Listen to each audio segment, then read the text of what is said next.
Hey Paul, where are we going today? Well, Scott, today we're going to go talk to Gary Matsuoka at Laguna Hills Nursery because he created Gary's best top potting soil, and in my opinion he's one of the experts on soil and potting soil specifically. And I want to kind of follow up and go more in depth into the video I did earlier where I talk about not using Fox Farms, Happy Frog, or Ocean Forest anymore. I want to do mainly a mineral-based, or granite-based, I guess you could say, potting soil. I want a long-term solution because, I mean, you know how much I invested into Fox Farms over time. I probably bought more Fox Farms than just about any dragon fruit grower. Yeah, you were definitely team Fox Farms. You know, and I noticed rot season 1 when I used it straight, and that was a problem, especially with young plants during the winter. And then you can see our version 2 soil. I amended it with pumice, perlite, vermiculite, coconut coir, and you used less Fox Farms. And yes, more of I had to amend it to provide more aeration. And then in the long term, after I'd say 2 to 4 years, some of the varieties of plants really, the soil turned anaerobic, and really the plants just weren't happy. A lot of the roots were leaving the pot. A lot of the roots were staying on top of the soil, and it just degraded over time. So I started researching it and came across Gary's videos, and I really changed my strategy. I asked some questions in the groups, and a lot of people were I wasn't the only one with Fox Farms getting problems with bacteria and fungal infections, and just there's some good and bad bacteria in decomposing wood chips. So I really want to stay away from having any organic material in the potting soil. So we're going to go talk to Gary. I have a list of ingredients that I'm kind of working with for version 3 potting soil. And we're going to go learn more from him because to me, I think he's one of the experts in the industry. I respect his opinion. I really enjoy his videos, and I've learned a lot. So I hope he's going to be able to help us create growing media that anybody that grows dragon fruit could create or use. So not a specific brand per se, just good ratios for happy dragon fruit and pots that will not degrade over time. It's gonna be a long-term solution for growing dragon fruit in pots. So yeah, that's the plan. Ironically, I feel like this is actually probably going to be a more simple solution where maybe dragon fruit soil, people are trying to make it too complicated and thinking maybe they have this magic bullet, but maybe going back to basics and just going back to what really works and understanding the fundamentals of what soil is, we can move forward and create a better, base for the plants. And hopefully something more inexpensive. The cost of Fox Farm alone is, along with the other ingredients I use, is insane. So hopefully we'll bring down the cost and learn some more. So let's go talk to Gary and see what he can teach us today.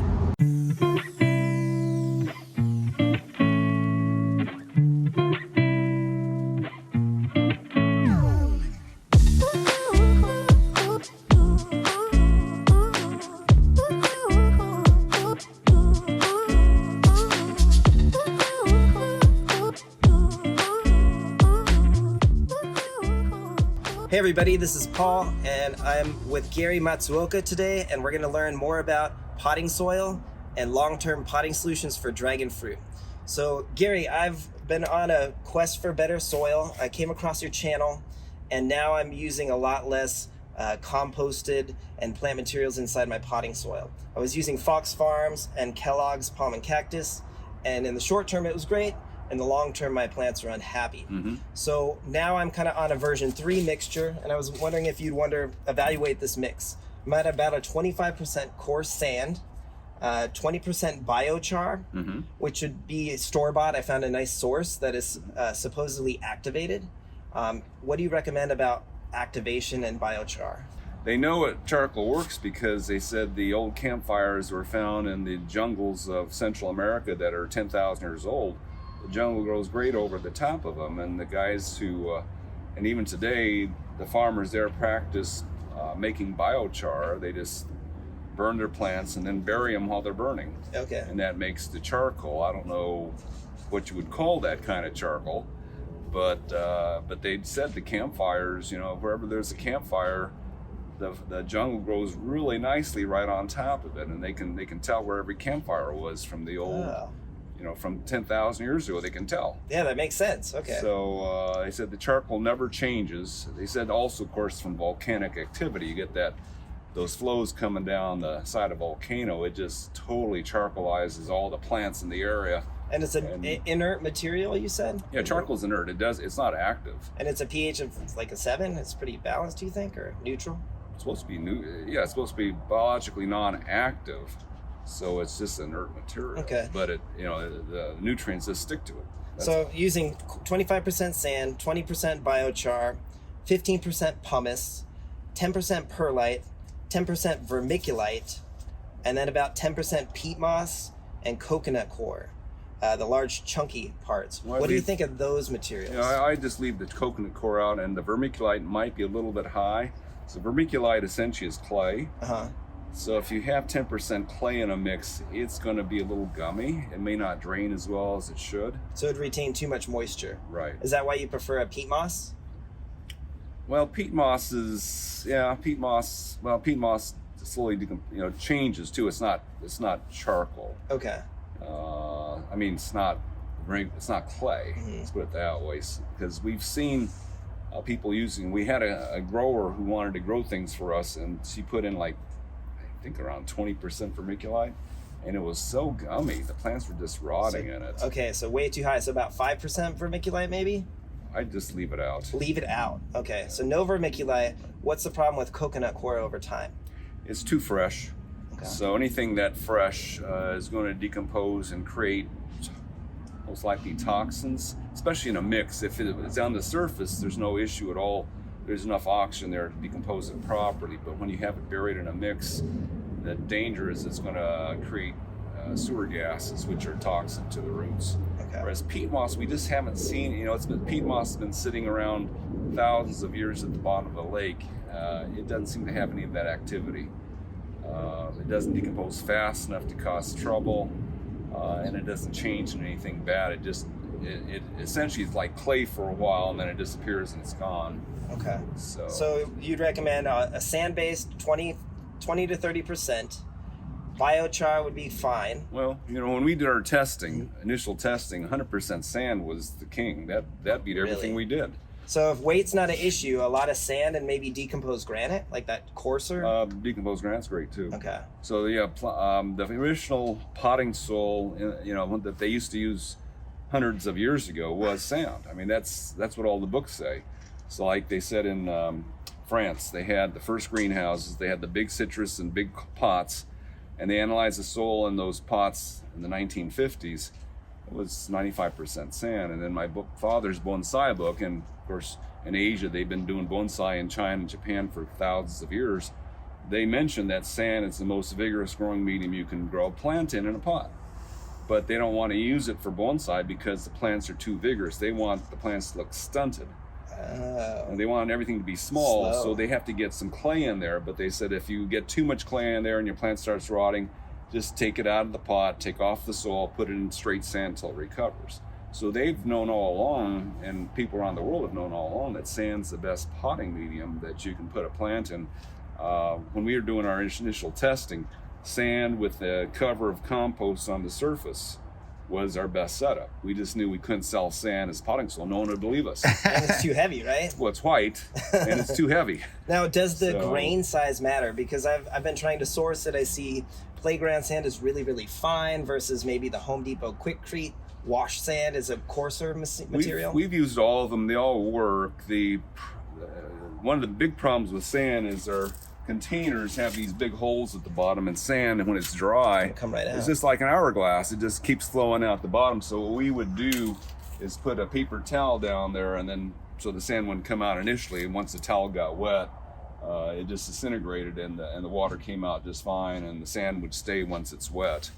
But sand works. I mean, I have a white sapote right there in that pot. It's been in that pot since 1995. Wow. It's been there a long time, and it still performs like it always has. So now we know that plants in pots, according to my dad's bonsai books, maximum amount of years they'll do well is 10 years because everything gets root bound. So I used to watch my father was bonsais. He'd take his plants out at least every 10 years. Some plants you do every 2, some every 5, depends on the type of plant you're working with. But things like junipers that grow slower, they pull them out of the pot after 10 years, carefully knock off with chopsticks half the dirt, trim the plant so there's no shock, put them back in the same pot with fresh soil, and away they go for another 10 years. But they'd have to keep doing that. And in the old days back in Europe and even the United States, they would make real big tubs for trees with removable sides. So you can do the same thing. Starting around the 10th year, you take off a quarter of the soil on this side, then you do the other sides. So you can pull it out and then they didn't have to pull it separate out. You just take the side off, change the dirt on that side, put the side back on, and put it right back. Okay, I understand. So that's the other way of doing it. But that's, for any plant, if they run out of root space, they just age very quickly. So you have to make sure, or just know that your dragon fruit's going to be good for about 10 years. I mean, these guys have been in these pots now for... It's a large plant. See, we put them in there in 2011, so 10 years now, but they're rooted in the ground too. Oh, for sure. They've got plenty get of root extensive space. roots. And that's a undatus, a white flesh, looks like over there. There's 5 kinds there. Oh, nice. Okay. One white, Physical Fleeting, Halley's Comet, and Cosmic Charlie. And so you recommend the best media would be sand, decomposed granite, pumice. How about perlite? Perlite's fine. Okay. It kind of floats over time though, up to the top? It just depends on the type of perlite. So there's different pumices, different perlites. When I first started doing this, I met up with the scientists from NASA, and they were throwing potting soil in outer space. He's the one that got me into this stuff because he told me that the nursery industry is backwards. They don't know what they're doing. Nothing grows in compost. Yeah, it's like a racket. And he showed us what they were doing for the space shuttles back then. It was the space shuttles. And he says, we're sending up spun glass because glass is quartz. That green material that you kind of can stick into the... Yeah, okay. because soil is quartz. Sand, pumice, perlite, it's all quartz. It's glass. And that's what soil basically is. Clay is mostly quartz. So your soil is basically made out of glass, essentially. So anyway, he showed me the different pumices that he has. He said he owned the mineral rights to a volcano in New Mexico. And the pumice, he showed me, you can put in your hand like this and blow on it, it just floats. So extremely light. Very light pumice. And then, we use heavier pumice here because we don't want it to float. Perlite, there's many grades of perlite. And to me, I like the 3 and 4. What do you think of those? The coarser ones I like better because the smaller ones, they're too soft. Okay. And plants are too wobbly in them. And then they float also. So the coarser ones are better. The pumice I like even better because it's a little heavier. The pumice we get is heavier, so it acts almost like rocks. It doesn't float. So it gives you more stability. So using that as your media, what do you recommend to fertilize with a top dressing? Do you think a Fox Farm product or something like that would be good? Well, Fox Farm is probably top of the line. It may not be. It's like Rolls-Royce versus a Ford. Mm-hmm. Yeah. It's the best, but is it worth it? But it is the best. So that's okay to top dress. Oh, yeah. What are some other options that you would recommend that maybe would be just almost as effective, but maybe a bit cheaper? Well, not cheaper, but easier for us. So whenever we plant plants in pots, we always use the Osmocote, which is the time-release chemical fertilizer in the little pills. Okay. Because the problem we're having here is if you put something organic on the top of the soil and you get a hose on there and blow it, it's gone. Within a few weeks, it's just washed away. Okay. Whereas the Osmocote, we can put it in the soil, so it's in there, so we can't wash it out. In my own home, I use compost on the top. I mean, you're just more careful there. And that's more natural. That's what nature wants you to do. And then just make sure you keep it away from maybe the stem? No. Or it doesn't really matter? Doesn't matter. Okay. Nature doesn't pull the leaves away from the trunk. That's true. I mean, a friend of mine was down in Guatemala a few years ago, and he wanted to see how deep the avocado leaves were underneath the avocado trees. He said it was 5 feet. Oh my gosh. You could hide somebody in there. Of course, you go up to the foothills of the Sierras, and they said that oak leaf mulch there is like a couple feet deep. It's really deep. And still a lot of oxygen can get in there. So yeah, because the leaves aren't So what I tell people now, I think compost, the way it's ground up, is totally unnatural in nature. There's no tree that's ground up into fine pieces like that. A tree takes hundreds of years to decompose. If you grind it up to 1 million pieces, it decomposes in half a year. It's like, that's not natural. That's something wrong with that. Yeah, it's just too much beneficial and bad microbes. It's just too much of a Too much activity. Okay. Too fast. Too fast. So it heats, so fast it heats up. It can It gets catch on warm. fire. Yeah. So there's something unnatural about that. That's true. So So let's go talk about your top potting soil if somebody wants maybe just a 1-bag solution to grow dragon fruit. So let's go check that out. So here is Gary's best top pot. Can you tell us a little bit about it if you want a 1-bag solution for growing dragon fruit? yeah, we made this about 10 years ago to be the all-purpose potting soil for permanent plants, and it's 2/3 inert material. Well, we've been messing with it, so you might get some roots in there. So this is 35% peat moss, and we have 30% pumice, 20% perlite, 10% sand, and 5% charcoal in there. 5% charcoal, okay. Which is higher than needs to be. They said in nature the highest charcoal content's more like 2 to 3% charcoal. So if you ran 20%, that's just going to be expensive and kind of overkill in your opinion. Yeah, you don't need it. You don't Okay. need it that high. Okay. So. So this would be a great 1-pot solution. What would you recommend to fertilize it?